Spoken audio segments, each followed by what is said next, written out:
for week number 3 hangs in the balance. Will it tip over the side of the Super Family, or will Aurora's light shine brighter and conquer FNATIC ONIC PH? Once again, welcome to the English Desk. My name is Ingan. Alongside me is Naisu. Yes, sir. Naisu Renegade. That's exactly what I was going to point out here. I love that Renmar mentioned it. We've gone from Hitman to Heelman to Wingman and now to Eggman. To Eggman. Renegade again, the captain of Aurora, flexing his versatility.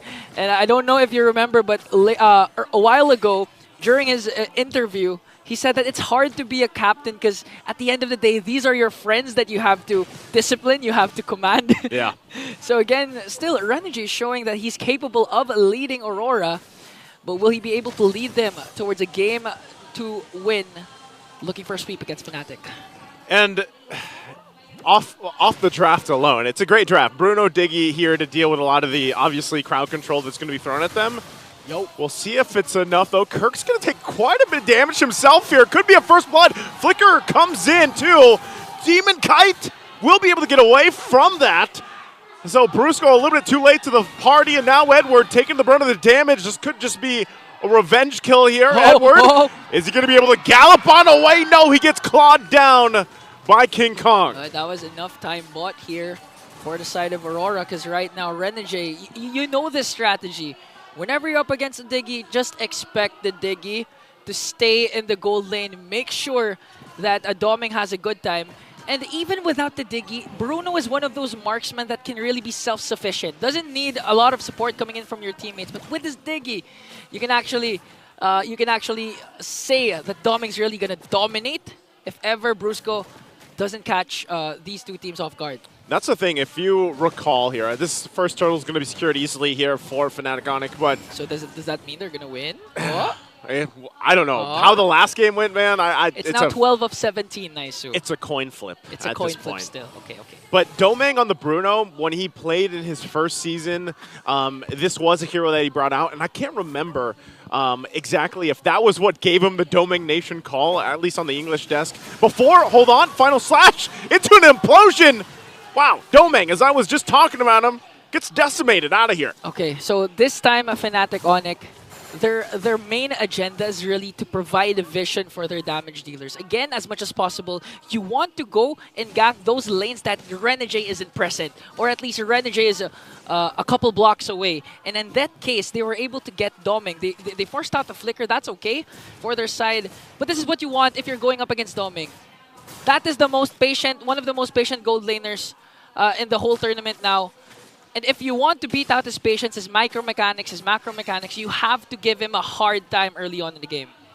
And like you said, do it when Renegade's not there. And that's part of it too, because obviously carries can have a little bit of a tougher time, at least especially in the early game, dealing with this pressure that a Bruno can put. But if you don't have the Time's Journey there to help you escape some of that crowd control like we talked about in the beginning of the game, Domang could find himself in a pretty tough situation. So that's why he's so aggressive, obviously knowing that Renegade's around the corner here. But I wonder if they'll keep that aggression in check. Yeah, that's actually like you're actually giving an idea to FNATIC ONIC. If Doming's overextending, you know Renegade's in the rushes. You know Diggy's ready to expend that Time's Journey, ready to support Doming here. And again, they're trying to gank Doming here, wanting to go for a Tower 1 takedown. They want to full send this top lane. Get as much gold as they can. They do just that. FNATIC ONIC now in position to go ahead and start with the turtle. 2 Super Prince will stay up the front. Trying to get Renegade. Won't get it. Pops the black shoes. Demon Kite too. Edward there. They could actually still contest this. Renegade goes back to base. They try to slow it down, it looks like. But FNATIC ONIC will go ahead and start this turtle up. It's half health here. What do they do? Edward's going to jump in. Gets final slashed out. King Kong will get the turtle. And now it's just Edward to the front of the side. He has to try to get out of here. UA even gets out. There's the Time's Journey. And they will just disengage from the fight. Okay, so good sign for FNATIC ONIC. Their over-aggressive play of a 5-man rotation onto the top lane, 4-man rather, resulted into a tower takedown plus the turtle. So far they have 2 turtles to their name and a 2.2k gold lead. And it looks like Aurora, they can't seem to find any trades. This is a much better early game, I would say. Obviously, this time around for FNATIC ONIC, getting kind of this little bit of a lead that they already have. You know, 2,000 gold is no joke, plus the 2 turtles. So if they continue on, let's say they get the 3rd one, then Aurora, it's kind of like, when does our lineup get online? When are we actually able to do some of these team fights in our favor? And that might be the struggle for them, especially the fact that they're going against all this. Look at that, Super Prince for the front side will pop the black shoes, but they force back RORA off that tier 1 in the bottom lane. And now looking to get tier 1 bottom lane turret here. So far, objectives are controlled by FNATIC ONIC, moving as one. You would expect Aurora to group up. Again, they have a Diggy, they have a support type roamer, but in this case, FNATIC's the ones grouping up. Oh, look at Kirk. He's waiting patiently for that final slash too, in between the turrets. Will get spotted out, won't be able to get it, but they get, you know, some of the damage there on that mid lane turret. And it's weird, man, because Aurora's lineup, like, they're just getting outpaced and outmaneuvered. Yeah, even if they have the Hylos. But again, if you reach the mid-power spike of the Hylos, wherein he gets tanky already, looking at the items, still no core item yet. He has the Elegant Gem. I think he's not going to build the, what do you call the Lollipop, the Clock of Destiny, or gonna resort instead to a Thunderbelt. And once Hylos gets a Thunderbelt, they're good to go. Like, he can go for the backline. There, he picked it up just now. Picked it up. Okay, so it's a good sign for Aurora. He can actually zone out the members, the damage dealers of FNATIC ONIC this time. But we'll see how it pans out for Aurora. The only thing that bothers me about that is if we're talking about, like, Thunderbelt for the Hylos, like, he can still, and we saw it earlier on, like, he could still be the front line and then get shredded down eventually, especially when Kelra locks in those items. And so, you know, when you're thinking about timings here, there's the golden staff now for Kelra. Aurora's lineup, like, they've struggled in obviously the early portion of the game. They might lose this 3rd turtle too. Still keeping 2 members on the top side. FNATIC ONIC will start this turtle up. Yeah, as much as possible, you'd really want to win the early game part of this game, especially for Aurora. But look at the delay they are causing Demon Kite here. Final slash onto the purple buff, plus securing the turtle. So right now, Demon Kite's really, really having a hard time. It's having a hard time. Whoa! Brusco gonna get juked down a little bit. Demon Kite will go in, won't get his purple though. Not able to get the buff, so great distraction from FNATIC ONIC. They get the 3rd turtle. They put the pressure on the buff, and they get that too. Okay, go signal here coming in from Edward. Glorious Pathway will be casted, but they're not gonna catch anyone from FNATIC ONIC as they bring down another turret in the bottom lane. I hate to say it, man, but RORA, it just looks like they're running out of options here. You know, and it looks like they're just not in sync. There's something happening with this lineup that they brought to the table that's just not clicking with what their original game plan was coming into this game, too. The hard part for Aurora is that they can't expect any aggressive plays coming in from Renegade, because Renegade needs to play passive.